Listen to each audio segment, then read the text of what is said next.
Hello! What a good morning! Andito kami ngayon, papunta ng Palayan. Doon, nauna na si boss. Maliligaw pa ako nito. Yan. Kung saan itinanim ang mga binhi na Raviona. Actually, nakabutsa ko guys. Maganda po ang araw ngayon dito sa Iloilo. Medyo mahaba-habang lakarin to. Ayun na si boss. Hinantay ako. Tingnan nyo po kung anong dadaanan namin papunta sa Palayan ni Ray. At kamusta naman ang mga itinanim na binhi after ng bagyo. Ano ba pangalan ng bagyo? Butchoy o Karina? Tingnan nyo yung lalakaran ko guys. Kala mo may guys talaga nanonood. Anyway, sinishare ko lang naman ang mga experience ko rito para ma-update ko ang family ko. Hindi para sa maraming viewers. Okay?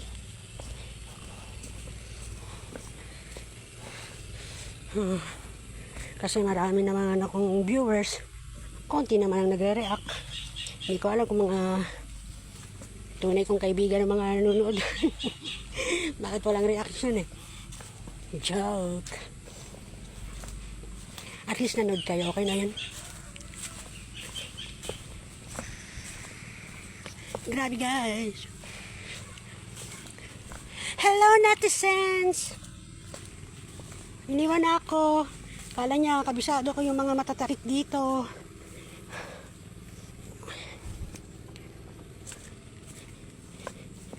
Tingnan niya guys, oh, binungkal na po yung mga lupa. Pero ang sabi na itanim lang binhi. Oh my God. Here we go again. At kasagsagan ng init. Naka-skincare pa naman ako. Kaya ayoko pumunta rito. Baka madulas ako. Wait lang ah. Balikan ko kayo pag nandun ako sa lupa. Sa lupa ni Ray. Sabi niya, ang bagal ko daw. Mga madali. Nilakad. May ilog po rito. At tatawid kami ng kawayan.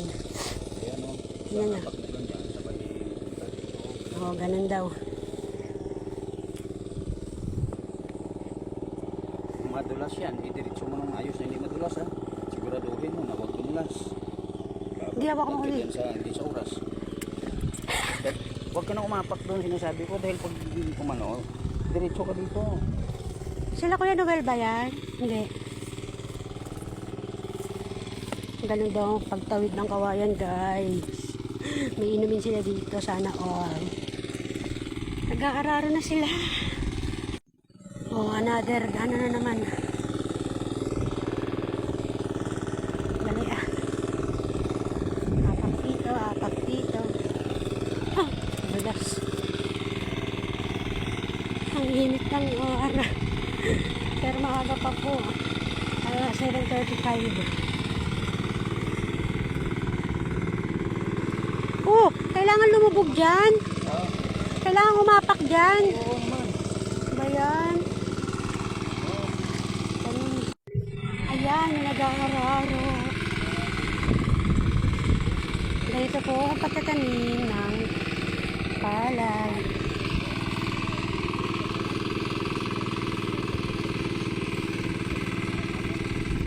Hiningal ako doon. Tingnan nyo kasi ang daanan dito. Ayan o, mga putik-putik. Dudulas ka dyan. Yung kawayan natabunan.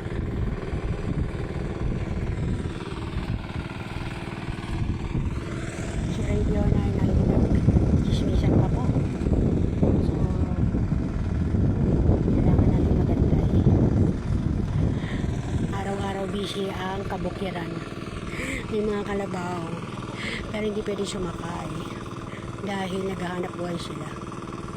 Naka-due to work sila today. Baka mamaya pwede sakyan pagka off na nila. May off din ang mga kalabaw. Yan yung highway yun. May highway doon yan. Minsan dyan kami Sinisilip namin dito. Tinatanaw lang ba? Lawak naman ang lupain. Ang sakit ng init ng araw. Naninag ba ako guys? Grabe yung init ng araw guys.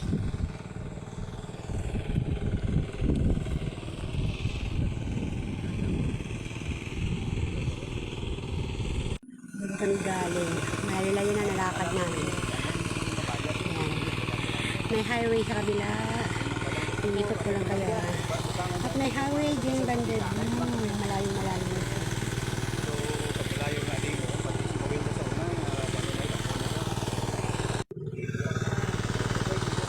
Tapos doon kami pupunta. Doon sa kaluluguluhan niya. Ayun na, parang may kubo rin. Yun ang pupunta niya. Bahay yata ni yung salirin na nagmamanagement ka ng fiscal. Ayan na. Interesting. Hindi po biro ang magtanim ng bigas. Ng bindi. Kaya huwag kayong mag-aksaya ng bigas, ng kanin. Dahil hindi mahirap ang trabaho dito sa Palayan. Okay? Bawat butil ay may halaga sa pagod ng mga farmers.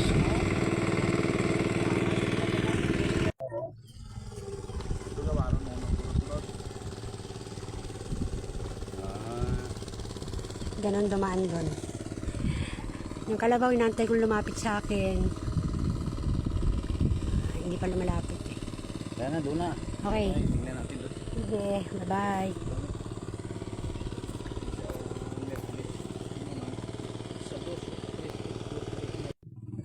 Teka lang, ako lang mag-isa ngayon. Ay, lumulubog yung kawayan. Ay, may God. Ay. Okay. Habang nandun pa siya, nagtotolits. Ano ba yung tolits? Tol. Anong latest? Pagchismisan ba? Marites. Dito tayo. Umpisahan ko na maglakad at mabilis siyang maglakad. Ang tawag sa inapakan namin ay pilapil. Tawid-tawid. Yan, kawayan na naman. Diyos ko, good luck. Iba ka madulas yan. Hindi ka pa sa kawayan mo. Pag ganyan, kapag baba mo. Dito ako diyan ka. Tawak naman. Hindi ko nga na balance ito. May hawak akong phone. Sabi nga doon ka dumaan eh. Okay. Sanay po siya sa pag-apak-apak. Bilisan mo, kita mo ilang minuto na tayo ba? Na isang oras na tayo rito. Isang oras na ba?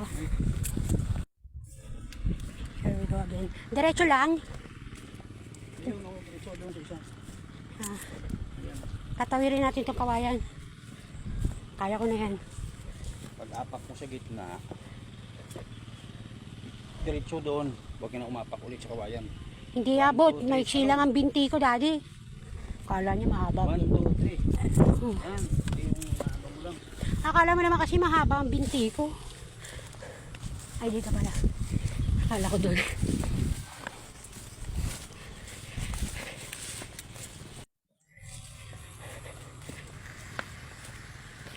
Magandang exercise to. Mahaba-habang lakaran. Para na ako nag-fast walking.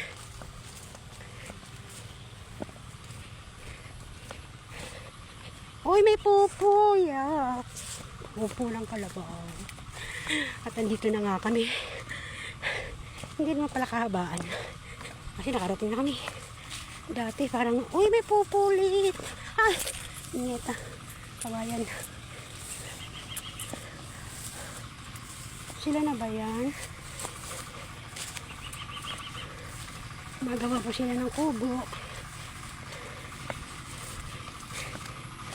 Bali, tito ang tawag nito kay Ray. Pero parang nakasing edad lang sila.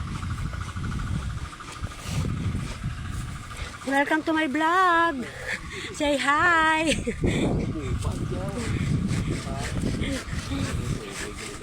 Nagawa sila ng kubo. Ay, si kuya, dito